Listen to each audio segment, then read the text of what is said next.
Mahantesh Sabarad, Head Retail Research at SBI Cap Securities, joins in with his perspective on the markets. Mahantesh, it's good to have you on the show. Thanks very much for taking out the time.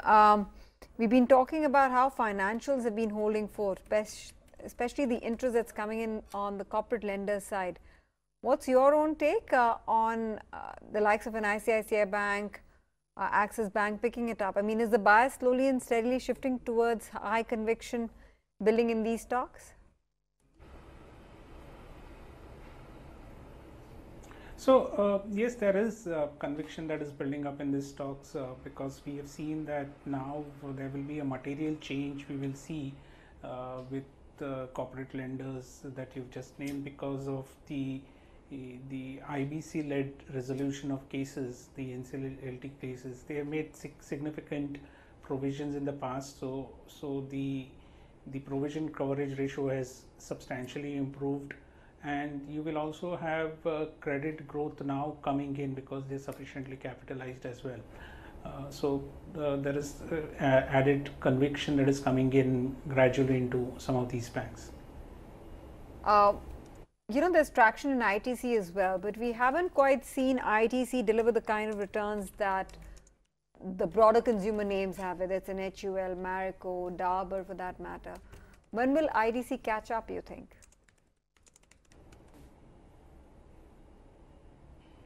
I think it's a pretty long story. We are not so confident that ITC will be able to deliver it in a quick time.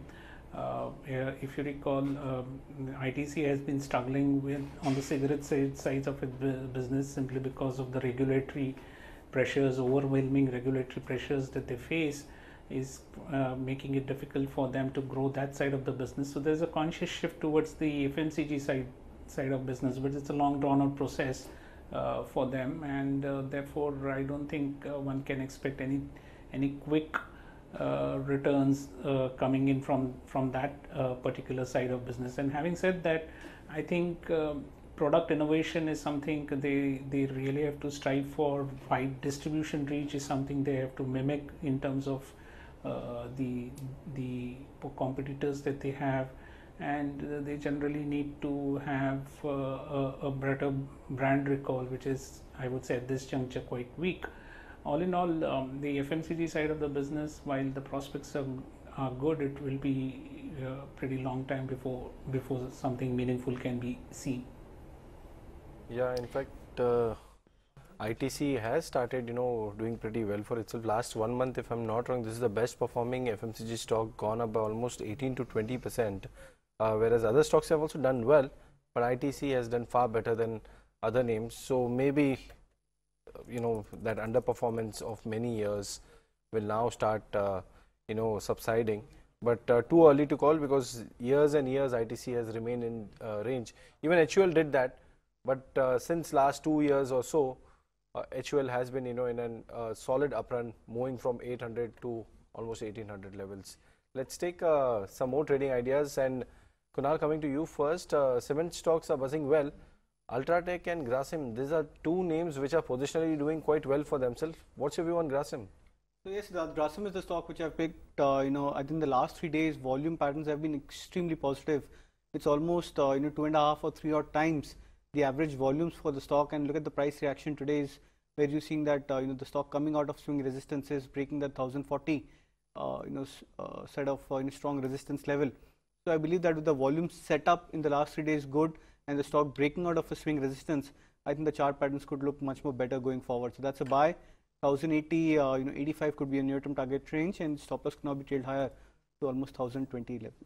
Well, let me just correct myself. It's not ITC, it is Dabur which has done great in last or less than 1 month.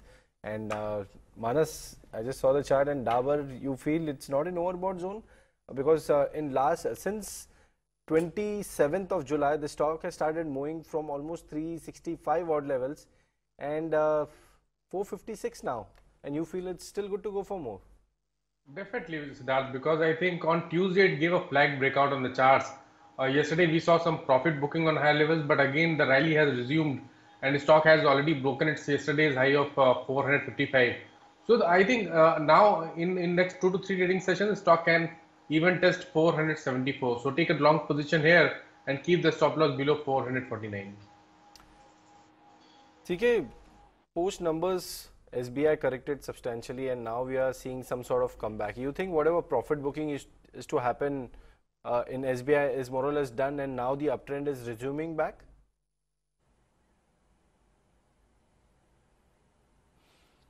It would certainly seem that way if one looks at the daily chart, because after cracking down on the day of the result, the next three sessions the bears attempted to take charge of the trends in State Bank, but apparently they just could not succeed, and we had actually 3 days of hesitant type of trading where there was a kind of a stalemate between the two sides.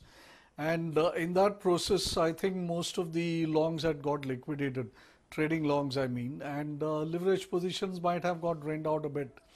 Now today's price action is seemingly setting the clock back on State Bank back towards the upside, and price action today is fairly robust, and there is a 3-day closing reversal as we speak as of the moment, and that generally sets the stock onto an uptrend when it happens towards the upside.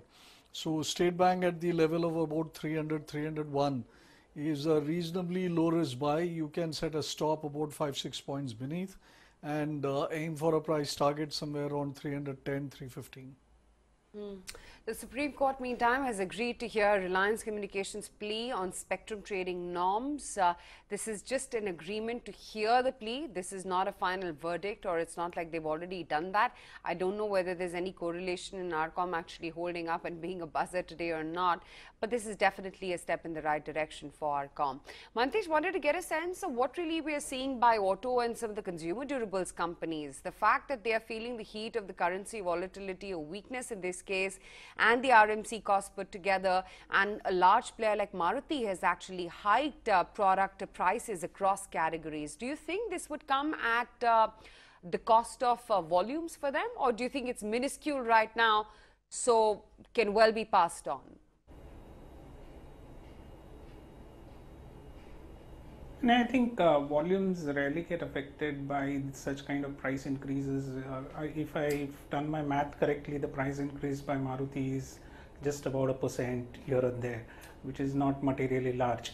And therefore, it won't affect volumes. But yes, the currency woes that we are seeing right now means that a company like Maruti, or for that matter, the other consumer durable companies, will see a rise in their commodity, rise in the material cost, because there is an element of import content that goes into various products. At the same time, there is an opportunity for them to actually offset this margin pressure through the leverage effect, the operating leverage effect, by raising volumes. Rural incomes are growing, monsoons have been good, consumption growth continues to remain strong, and we have now the government giving a very high, or declaring very high MSP prices, which will mean further boost to the rural income. So demand environment continues to remain strong. Base effect, which is a low base effect, is causing high growth in volumes, and irrespective of the currency problems, costs are getting passed on, and plus you have the operating leverage benefit to offset margin pressures. Okay, I just want to take a quick detour and address a story on Air India's board meet concluding today. Ritu joins us with the highlights. Ritu? Air India's board concluded its crucial meeting with YC Deveshwar and Kumar Mangalam Birla present in this. This was their first meeting after they joined the board as independent directors. In fact, Kumar Mangalam Birla was present in this meeting via video conference, who joined in this meeting via video conference, and YC Deveshwar was present here and said that this was like a homecoming for them. The meeting is likely to have discussed the proposal of equity infusion and loan waiver, and they might have also, they might ask for a loan waiver of about 30,000 crore. Air India may also ask for cash infusion from the government for about 10 to 11,000 crore. Remember, this also comes in the backdrop of the Finance Ministry considering writing off the airline's loans, which is about 46,800 crores. So this was a very crucial meeting with the independent directors, and however there has been no date fixed yet as to when the next meeting will be. So we will have to we'll have to wait and keep a watch on the proceedings, and we will understand, we'll surely get some clarity about what will happen to Air India very soon. Excellent. It is like homecoming for me. I'm delighted to be here on this very prestigious board, and we will do our bit and hope for the best. So any discussions on how loans The board meetings content is not meant for general consumption. But sir, on the general overview of the airlines and its performance must have been discussed. So can you just throw some light on that? No, many things were discussed, but we cannot see. Board meetings are very confined only to a boardroom. could you And if anybody has to say anything, it will be the CMD of the company who will make the communication. Any positive news we can expect? Everything is positive. Everything positive with Air India, and it's been well, a good board meeting. That's the word really coming in. Move on and talk about what's happening in the rest of the market. In bits and starts, you're seeing some of the cement plays actually hold out well. So be it Dalmia Bharat, that's looking good. You've got some traction building for an India Cements as well. That's looking strong. And consumption really has been the theme. So if you look at across categories, financials, you've got some of the paint companies also holding out smartly in today's trading session. But Mahantesh, just wanted your individual perspective on what you're feeling about some of the cement majors. Still stick by with the large players, or would you say it's more the region-wise specific players where one should invest in right now? So traditionally, when you ask any analyst on the cement companies, they always look at the regional cement companies, or they look at cement industry region by region. But now is not the time to really look at from a regional perspective for cement companies, because we have seen over these years a huge amount of consolidation that has been happening. Even a company like a Dalmia Bharat has made substantial acquisitions and has grown in size.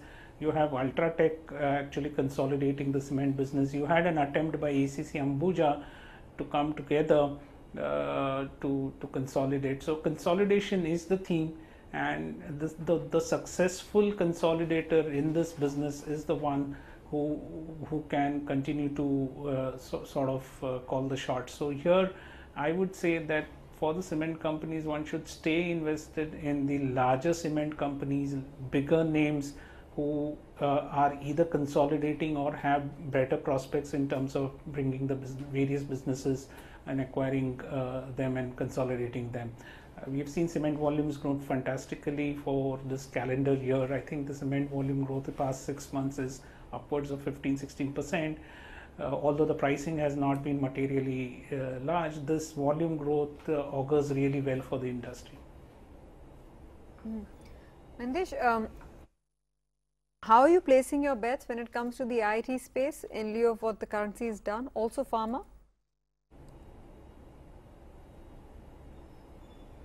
So IT has had a substantial rally so far in this calendar year. Our earlier conversations with you, if you recall, we were very bullish on the IT sector. We were overweight, and we've seen that stance actually being rewarded by the market in the way some of these stocks have rallied. But rupee depreciation alone is not the driving factor for the IT sector. There are other challenges as well. One has to look at primarily it is the transformational change that we are seeing. There's more digital revenues, opportunities that are coming up, and the companies which will grab those opportunities better are the ones to look forward to. But given the backdrop of the huge rally so far in IT companies, both large cap as well as mid cap, I think the valuations are looking a bit stretched. It's time to call pause and we would not really suggest any incremental buying in the IT space as of now. Okay.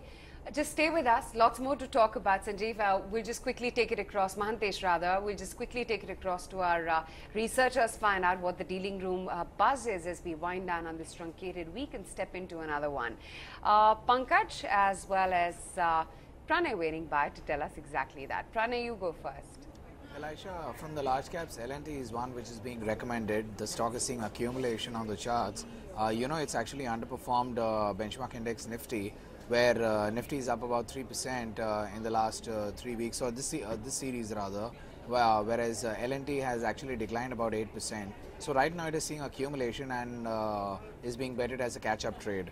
The other one is India Cements from the mid-cap, where institutional desks have been buying. The Q1 results were alright, were very strong on volumes, but weak on realizations and margins. The outlook on the demand growth remains solid over the year. It may not really reflect materially in the numbers, in the earnings that is, but the valuations are very fair and in the price, which is why you're seeing strong volume-based buying by institutional desks in today's session. Lastly, United Breweries. This stock has actually seen a steep 25% run-up already this series, and dealers say that this is looking rather overdone, so you could see profit booking on the counter, which could take the stock to levels of about 1300 in the forthcoming days.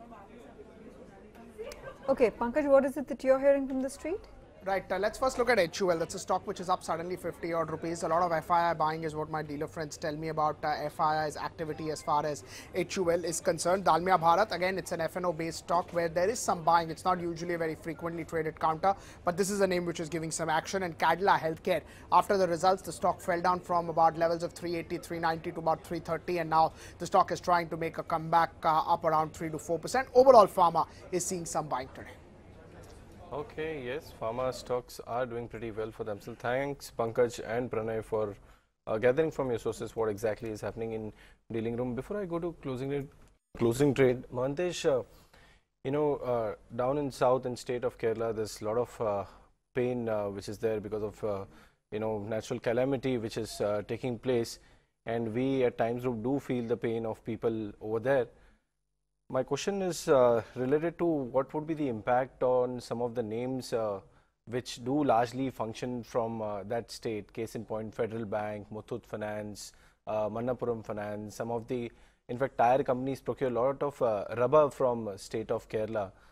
How do you see, impact from economy perspective and on these selected names of this natural disaster which is taking place in that state? No, I think you're right. You've quite rightly summarized what's the pain that one is witnessing there. But having said that, I think the industry or the economy will see actually a problem emanating from the rubber side. The supply of rubber, if you look at India's rubber consumption, it's largely from the state of Kerala. There are a few imports, but it is typically meant for exports. So whatever rubber is imported is processed for exports. This time we will see demand getting affected. Rubber prices will probably shoot up, and that's not going to be therefore a conducive environment for tire companies. Yes, you talked about some of these Kerala-based companies, large financial institutions and banks. It remains to be seen how they are affected. But then I must say that while they are based out of Kerala, they have substantial presence across the country, and therefore I don't see any material impact to their business because of the floods that we are seeing in Kerala. Okay. That's the view from Mahantesh on selected names. Tire stocks might get impacted because most of the procurement of rubber for manufacturing of tires come from Kerala, and that's not a good news for some of the tire manufacturing companies. Let's take some closing trades, and Manas, Raymond has attracted your attention. What are your observations over there? That stock has been making lower tops and lower bottoms from the level of, I think, 1150, but now there are some sign of reversal. We have seen a lot of buying interest today. Oscillators are showing positive crossover. On RSI, you can see some positive diversion. So I think here you can play for a bounce back. Target would be around 850 and stop loss should be 774. The FMCG stocks are doing well. Marico, not an all-time high, but probably an all-time high closing today. Yes, it would be an all-time high closing for the stock. You think it's good to go for more?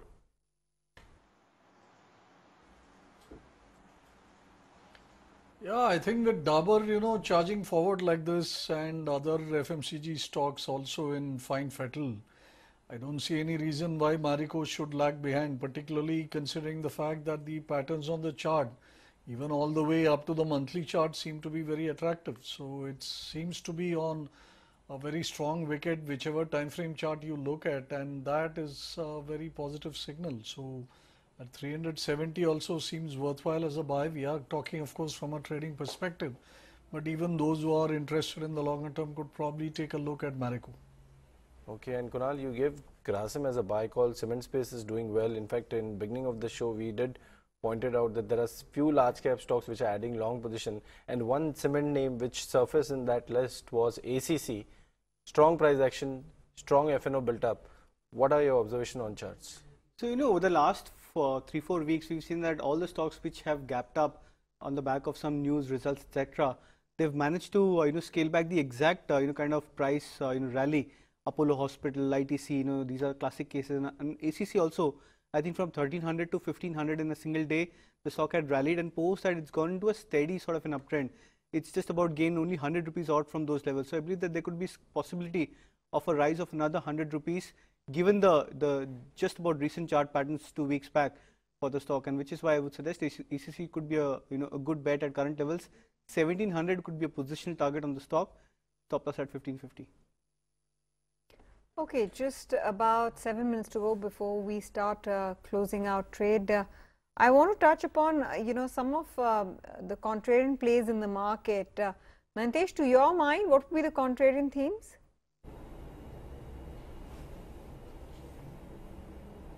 So I think one should look at the oil marketing companies. We find that a lot of people, despite the good set of results coming in, are not so happy about the oil marketing companies ahead. But I think oil marketing companies have a great future ahead. Over the years, they have reduced their debt levels. They have substantially diversified their business. They're getting into city gas distribution, for example. Now you have the large tender for ethanol blending with fuel, which will give, according to me, a margin kicker to most oil companies and can perhaps enhance their marketing margins. That remains to be seen in terms of how the pricing will be. But we have seen that the freedom that's been granted to the oil marketing companies through the APM mechanism being dismantled is coming in handy as far as their profitability is concerned, and they are growing quite well. So oil marketing companies is something one should be looking at from a contrarian perspective. And the other thing I would say is look at auto OEMs. This entire calendar year, auto OEM has underperformed the broader Nifty, and that's because of two large heavyweight companies like Tata Motor and Maruti actually falling over this period. But I think now is the time to look at some of these auto OEMs names. Some of the name on the two-wheeler side, for example, they're going to see strong demand growth after a lull period of almost 3 years. They have now witnessing, actually raising their prices. They are now witnessing newer products bringing in fresher volume growth, and the entire leverage effect, that is operating leverage effect, will play in offsetting margins.